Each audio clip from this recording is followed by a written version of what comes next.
there many, many times. You know, I've been at below rock bottom. I started the first nylon and Velcro surfer wallet business.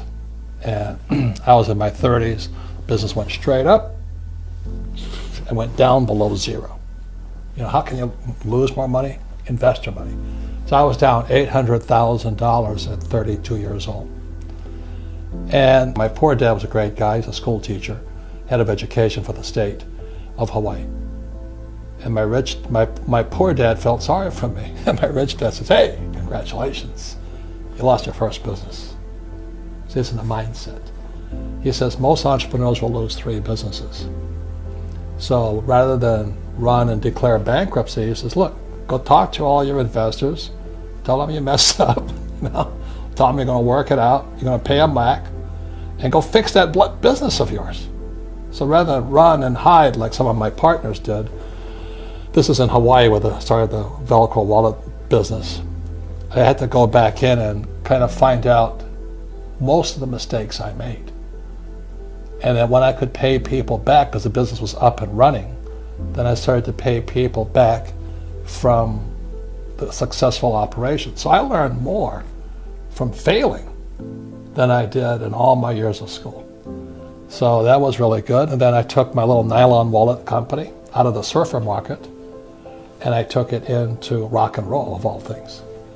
So then I learned how another whole end of entrepreneurship, and that's what paid off my $800,000 in debt. So I always look at failure as an opportunity to learn and get bigger. Unfortunately, our school system teaches kids that if you make mistakes, you're stupid. And in real life, the people that make the most mistakes are the smartest people.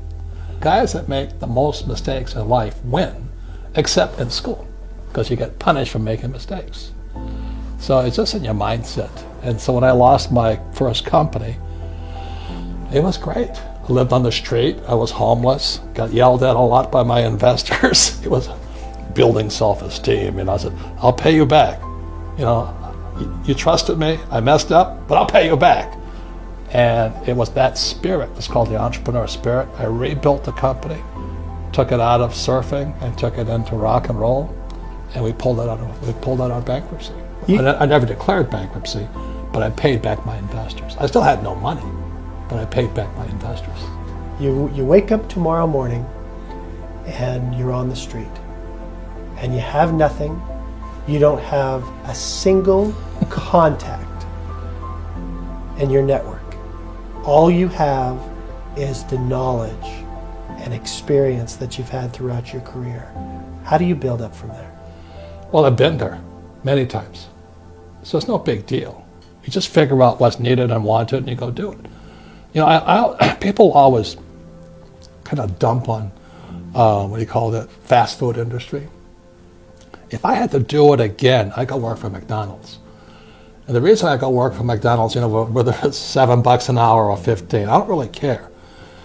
I don't really like McDonald's food, but they have the best business systems in the world. You know, how else can a company take virtually non-college educated people and build a fast food industry across the world? And they have the best system. So right inside little McDonald's, you can learn everything you need to learn about business except for the management side of it.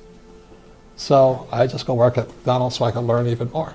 So I look at life as learning.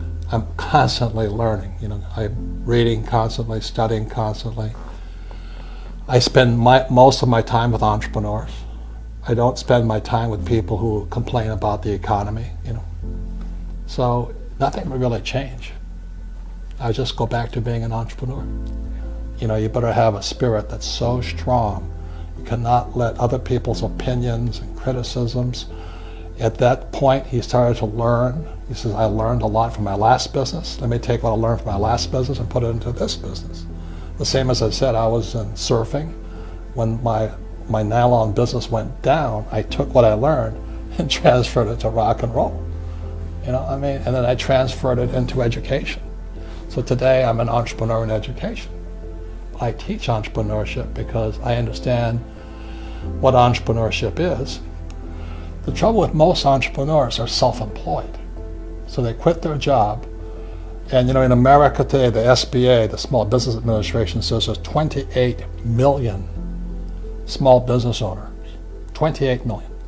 24 million are classified as non-employers. Remember, they're a one-man team. Because that's what they're taught to do in school, to be the rugged individual. The team is the hardest part of the game. You better choose your team really carefully. And that's what entrepreneurs do. They don't choose their team with any kind of precision.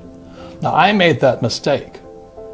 You know, I brought on like friends who thought they were entrepreneurs, and they're incompetent. You know, they were terrible. And I was terrible also. The difference is when we failed in the first business, I went on. They went back to their jobs. It's a very big difference in mindset. So all I'm saying here is this: if you're going to understand this, study entrepreneurs. Like I studied Edison, you know, I studied Gates, Jobs. My biggest hero of all is Jobs, Steve Jobs. What's your philosophy when it comes to selling your product? And what does somebody growing a small business need to know? Well, I always say the number one skill of an entrepreneur is the ability to sell or communicate. Number one. Because sales equals income. So if your sales are down, your income's down. But it's not just selling your customer, you gotta sell your employees. That's really tough, you know. And then next is selling my investors. I don't have the pleasure of being down. Entrepreneurs have got to be up. Because if you're down, your employees know it, your customers know it, the market knows it. So number one is sales. But when you look at the big picture, there's three things an entrepreneur must learn. Number one is PR. Under that is marketing. And what marketing does is like advertising. They want to set the customer up to get ready to buy. Oh yeah, I saw that Kia ad. I want to buy a Kia. I want to buy some land, and I want to buy this. So the customer is now primed to buy it. That's marketing's job. Then the last thing is a sale. So if you've done a really good job on PR, then you've done a great job on marketing. The sale is like that. You know, they walk in, they buy. But if you have no PR and you have no marketing, you have to pound, hard close on, well, Mr. Customer, you know, today's changing business environment, you know, you should buy my insurance and all. And people today hate sales pitches more than ever before. So the number one sales job of a true entrepreneur is to develop your ability to get PR. And I'll say it again, most entrepreneurs are not good at sales. They're horrible at marketing. They have no idea what it is. And they can't get any PR.